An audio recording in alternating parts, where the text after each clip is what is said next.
Assalamualaikum warahmatullahi wabarakatuh. Sebelumnya perkenalkan saya Zin Destiana dengan NPM 233510114. Pada kesempatan kali ini saya akan mereview tools-tools cloud berdasarkan model layanan cloud computing, yaitu IaaS, PaaS, dan SaaS, disertai dengan penjelasan dari jurnal pendukung terkait fungsi dan relevanitas tools tersebut pada suatu sistem. Nah, pertama di sini saya akan membahas mengenai IaaS. IaaS atau biasa disebut juga dengan Infrastructure as a Service adalah layanan cloud computing yang menyediakan infrastruktur TI seperti server virtual, storage, dan jaringan melalui internet. Dengan layanan ini, pengguna tidak perlu membeli atau mengelola perangkat keras secara langsung karena semuanya telah disediakan oleh penyedia layanan cloud. IaaS juga memungkinkan pengguna mengakses dan mengelola sumber daya komputasi sesuai kebutuhan sehingga fleksibel dan efisien. Nah, layanan ini biasanya digunakan untuk hosting aplikasi, penyimpanan data, dan pengembangan sistem. Nah, berikut adalah sederet contoh dari tools-tools dari IaaS. Yang pertama di sini ada OpenStack, yang kedua ada CloudSIM, kemudian OpenNebula. Nah, saya akan membahas dari yang pertama terlebih dahulu, yaitu mengenai OpenStack. Nah, OpenStack ini adalah merupakan platform cloud open source yang digunakan untuk membangun dan mengelola infrastruktur cloud seperti virtual machine, jaringan, dan penyimpanan dalam model IaaS. Nah, kemudian di sini ada CloudSIM. CloudSIM ini adalah framework simulasi yang digunakan untuk memodelkan dan menguji suatu sistem cloud computing seperti data center dan virtual machine tanpa membangun cloud secara langsung. Dan yang ketiga yaitu OpenNebula, yaitu adalah platform manajemen cloud yang digunakan untuk mengelola virtualisasi server dan sumber daya cloud sehingga dapat membangun private cloud atau hybrid cloud. Nah, kita akan mereview satu-satu berdasarkan jurnal yang saya temui dari masing-masing tools tersebut. Pertama di sini akan saya review yaitu OpenStack. Nah, berdasarkan jurnal yang saya temui yaitu menurut Putu Gede Surya Cipta Nugraha, Ikomang Arimogi, dan Imade Agus Setiawan yang diposting pada tahun 2015, OpenStack ini merupakan platform open source yang digunakan untuk membangun layanan infrastructure as a service dalam cloud computing yang memungkinkan penyediaan sumber daya komputasi seperti CPU virtual, penyimpanan, dan jaringan virtual melalui mesin sehingga organisasi dapat membangun private cloud untuk meningkatkan efisiensi penggunaan perangkat keras dan pengelolaan infrastruktur teknik informatika atau IT.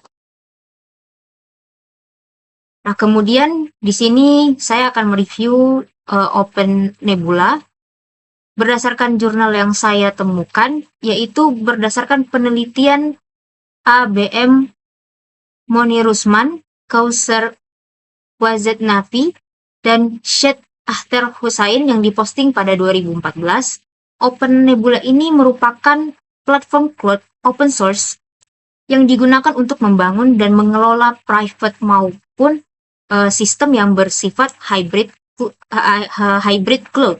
Tools ini berfungsi mengelola sumber daya komputasi seperti virtual machine, storage, dan jaringan pada data center sehingga memudahkan integrasi infrastruktur yang ada menjadi sistem cloud yang fleksibel dan lebih efisien lagi.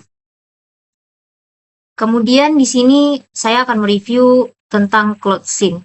Nah, menurut jurnal yang saya temukan ini adalah penelitian dari Ranjan Kumar dan Gesahu yang diposting pada 2014 silam, yaitu CloudSIM ini merupakan framework simulasi yang digunakan untuk memodelkan dan mensimulasikan lingkungan cloud computing seperti data center, virtual machine, dan penjadwalan resource. Tools ini relevan dalam penelitian cloud computing karena memungkinkan pengujian performa sistem cloud dan algoritma manajemen sumber daya tanpa harus membangun infrastruktur cloud secara langsung. Kemudian kita masuk ke PaaS. Nah, PaaS ini yaitu adalah platform as a service. Nah, dalam layanan ini, layanan cloud computing yang menyediakan platform atau lingkungan untuk membuat, mengembangkan, dan menjalankan aplikasi melalui internet. Dengan PaaS, pengguna tidak perlu mengelola server, sistem operasi, atau infrastruktur lainnya, karena semua sudah disediakan oleh penyedia layanan cloud. Nah, layanan ini terfokus untuk memudahkan developer pada pembuatan aplikasi tanpa harus mengurus konfigurasi sistem atau perangkat keras. PaaS biasanya digunakan untuk pengembangan aplikasi web, pengujian aplikasi, hingga proses deployment agar aplikasi bisa dijalankan dengan lebih cepat dan efisien. Nah, berikut ini adalah sederet tools yang saya temukan, yaitu yang pertama adalah Cloud Foundry, kemudian AWS Elastic Beanstalk, kemudian adalah Cloudify. Nah, untuk Cloud Foundry sendiri itu merupakan platform PaaS open source yang digunakan untuk mengembangkan dan menjalankan aplikasi di cloud tanpa perlu mengelola server secara langsung. Kemudian ada AWS Elastic Beanstalk. Aplikasi ini atau tools ini adalah layanan PaaS dari Amazon Web Service sebenarnya, yang memudahkan developer untuk menjalankan aplikasi di cloud karena infrastruktur dikelola secara otomatis. Kemudian di sini ada Cloudify, yaitu adalah platform PaaS juga yang berfungsi untuk mengotomatisasi deployment dan pengelolaan aplikasi di lingkungan cloud. Nah, di sini saya akan mereview satu persatu. Berdasarkan jurnal yang telah saya temukan, yaitu menurut penelitian Mohan Krishna, Parma, dan Uni Choi yang diposting pada tahun 2016. Cloud Foundry merupakan platform as a service yang digunakan untuk mempermudah proses pengembangan, pengujian, dan deployment aplikasi berbasis cloud. Nah, platform ini juga menyediakan berbagai framework pengembangan serta layanan aplikasi yang memungkinkan pengembang membangun dan menjalankan aplikasi dengan lebih cepat.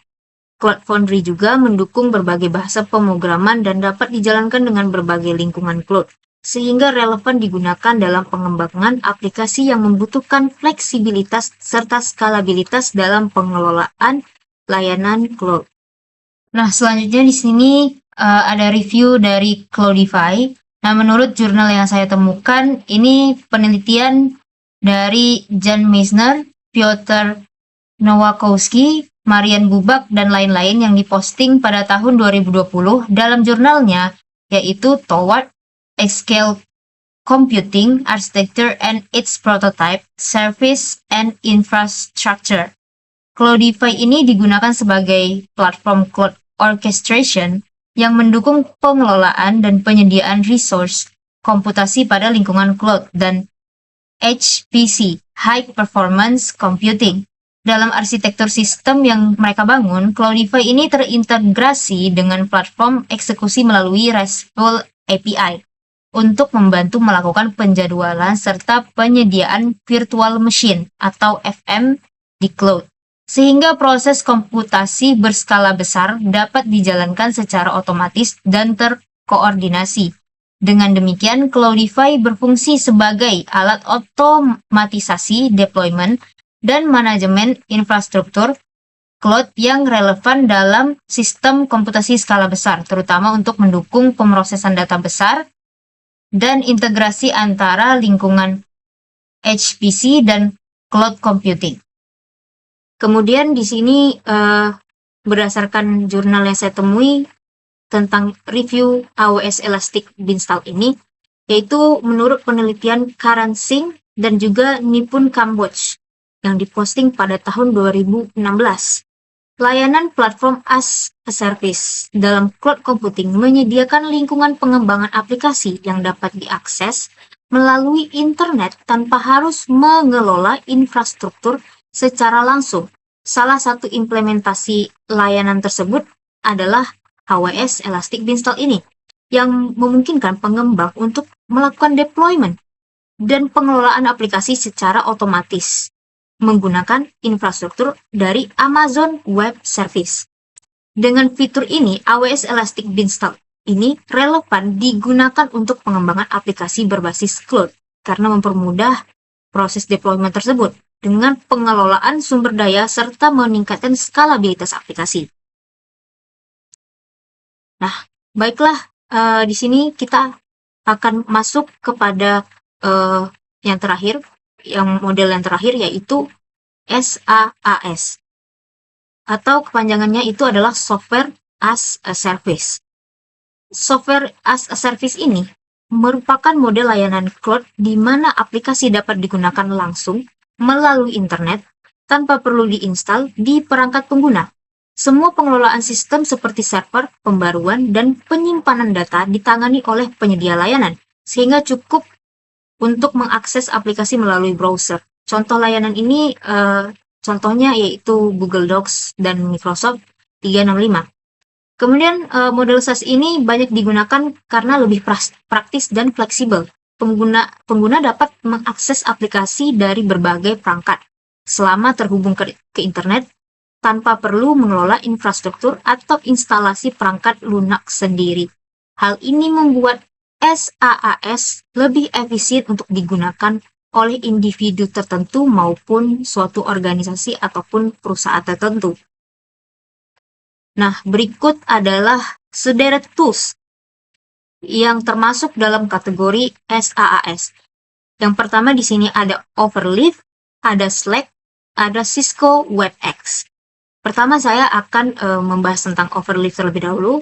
Overleaf ini merupakan platform editor LaTeX berbasis cloud yang memungkinkan pengguna menulis dokumen ilmiah secara online tanpa perlu menginstal perangkat lunak.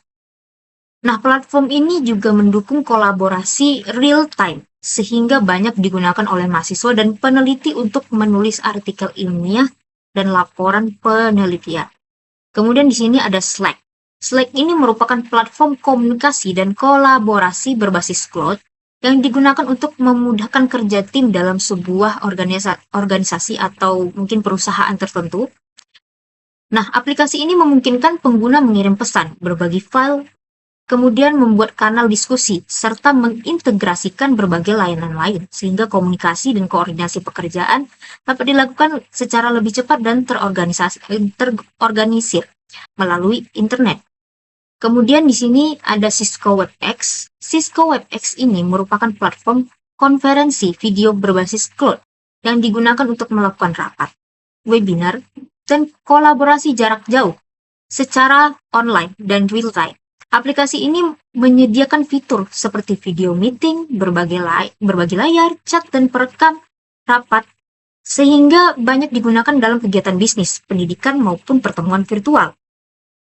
Nah, baiklah, berdasarkan jurnal yang saya temukan dari ketiga tools ini, untuk yang pertama saya akan mereview tentang Overleaf terlebih dahulu.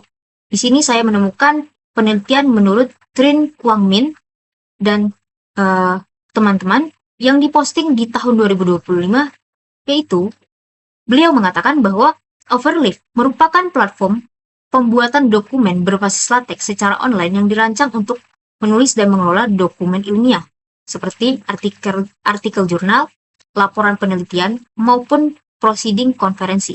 Platform ini relevan digunakan dalam bidang akademik dan penelitian karena memungkinkan pengguna untuk menulis, mengedit, serta berkolaborasi secara real-time. Dalam penyusunan dokumen ilmiah dengan format ini, format standar publikasi internasional, Overleaf juga menyediakan berbagai fitur seperti pengelolaan referensi, penulisan rumus matematika, penyisipan tabel dan gambar, serta integrasi dengan berbagai paket LaTeX yang memudahkan pembuatan dokumen teknis yang terbilang kompleks. Dengan sistem berbasis Claude ini, pengguna dapat mengakses dan mengembangkan dokumen secara kolaboratif dari berbagai perangkat, sehingga proses penulisan karya ilmiah tersebut menjadi lebih efisien dan terstruktur. Kemudian di sini ada Slack. Nah, menurut yang saya temukan di sini yaitu penelitian berdasarkan Govin dan Clark yang diposting pada tahun 2017. Nah, beliau mengatakan bahwa Slack merupakan aplikasi kolaborasi tim berbasis Claude yang dirancang untuk memfasilitasi komunikasi dan koordinasi kerja secara real-time antar anggota tim. Aplikasi ini memungkinkan pengguna untuk mengirim pesan secara langsung maupun grup. Jadi, menyimpan dan berbagi dokumen serta mengintegrasikan berbagai layanan seperti Google Doc dapat dilakukan dalam aplikasi ini atau tools ini.